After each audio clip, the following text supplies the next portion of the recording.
As above, so below. How the body teaches us everything we need to know about the spirit. We like to pretend the body and the spirit are two different worlds, as if one belongs to the earth and the other exists somewhere far away in the sky. But the truth is much simpler and much more intimate. What happens in one happens in the other. What strengthens one strengthens the other. What poisons one poisons the other. The body and the spirit are partners. They are mirrors. They rise and fall together. The old saying, as above, so below, is not mystical or strange when you slow down and look at it. It just means that the patterns repeat. The small world inside you shows you the same truths that guide the larger world around you.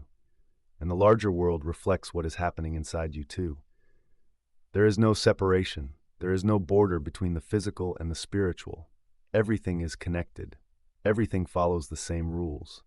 Your body shows you how to feed your soul. It shows you how to grow. It shows you how to heal. It shows you how to age with grace.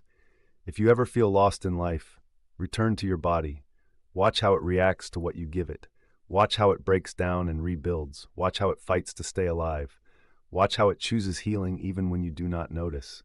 The body never lies, and the spirit follows the same laws. Consider food. When you eat food that is full of nutrients, your body wakes up.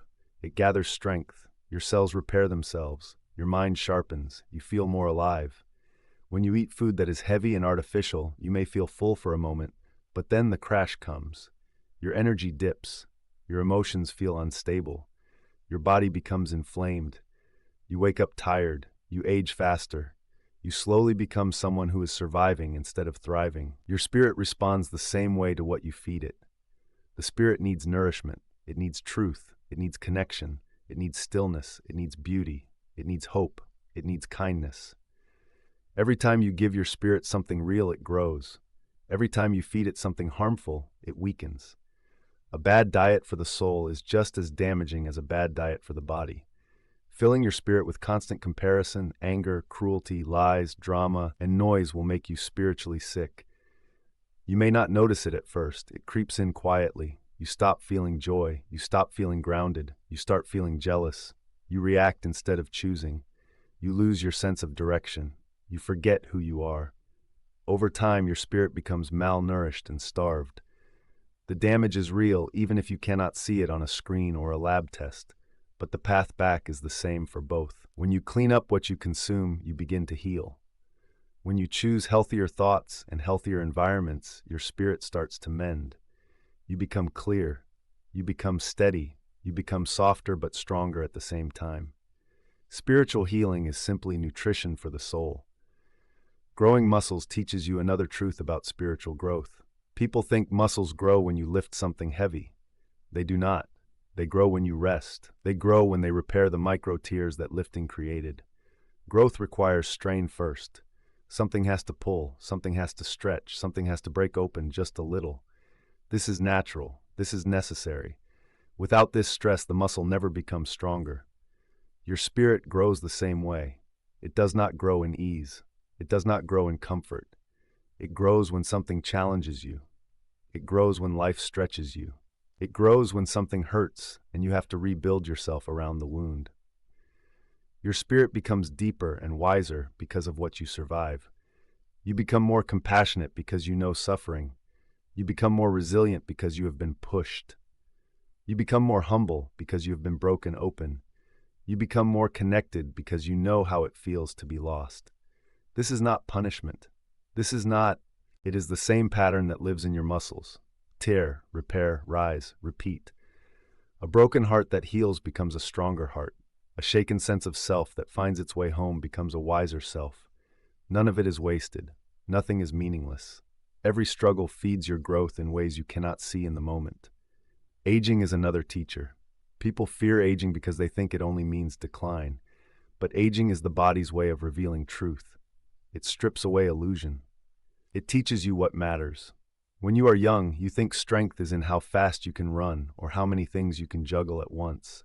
When you age, you learn that strength is quiet. Strength is steady. Strength is patience and self-awareness and the ability to choose peace. Your spirit ages too, not in years but in wisdom, in perspective, in understanding. When you age spiritually, you stop chasing every distraction. you stop accepting what hurts you. You stop needing constant approval. You learn to rest. You learn to sit with yourself. You learn that joy grows in ordinary moments. You learn that life is not a race. You learn that love is not a performance. You learn that presence is everything. Your body shows this through changes in your skin, your face, your energy, and your endurance. Your spirit shows it through changes in how you think, how you respond, and how you love. The body slows down, the spirit deepens. The body becomes softer, the spirit becomes clearer. The body sheds its rush, the spirit sheds its fear. Aging is not a loss, it is a revealing. It is a return to the truth. Self-care is the place where both worlds meet. People think self-care is bubble baths, candles, or a day off from work. And while these things can be gentle and healing, the real foundation of self-care is discipline. It is choosing what is good for you, even when it is not easy. It is giving your body what it needs, not only what it wants. It is feeding your spirit what nourishes it, not what distracts it. Healthy habits in the body have spiritual equals. Drinking water is like telling the truth. It cleanses you. It keeps things moving. It removes what does not belong. Sleep is like forgiveness. It repairs, it resets, it gives you a fresh start. Healthy food is like healthy input for your spirit. It gives you clarity, it stabilizes your emotions, it helps you grow. Movement is like spiritual practice. When you move your body, you keep it from stiffening. When you stretch your spirit through reflection and honesty, you keep it from becoming rigid. Boundaries are like immune systems. They protect you from what drains you. And just like the body, if the boundaries are too weak, you get sick. If they are too strong, you cannot connect. Balance is everything. Self-discipline is not punishment. It is love. It is choosing long-term health over short-term comfort. It is choosing what will help you create a life you can respect. It is choosing what will build you instead of what will slowly break you. A disciplined body can do more. A disciplined spirit can love more and see more. Both require commitment. Both require patience. If you ever feel lost spiritually, check your physical habits. If you ever feel lost physically, check your spiritual habits. They are mirrors. They cannot separate. If one is struggling, the other is pulled down with it. And when one rises, the other follows, as above, so below. When your body is cared for, your spirit begins to glow again. When your spirit is fed, your body feels lighter. When you respect both, you feel whole. Not perfect, not without pain, just whole, alive, steady. A person who can stand in the world with both feet planted and both eyes open. Your body teaches you how to live. Your spirit teaches you why. And together they make you who you are. If you honor both, you can move through life with clarity. You can face challenges with strength. You can age with grace. You can grow from hardship. You can heal from pain. You can build a life that feeds you instead of drains you.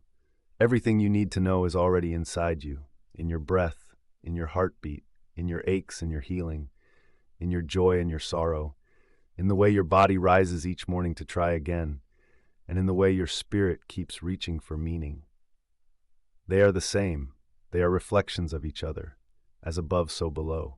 You do not have to choose which part of you matters more. Everything in you matters. Everything in you can grow. Everything in you can be fed and strengthened. Your body is your teacher. Your spirit is your guide. And both of them are always telling the same story.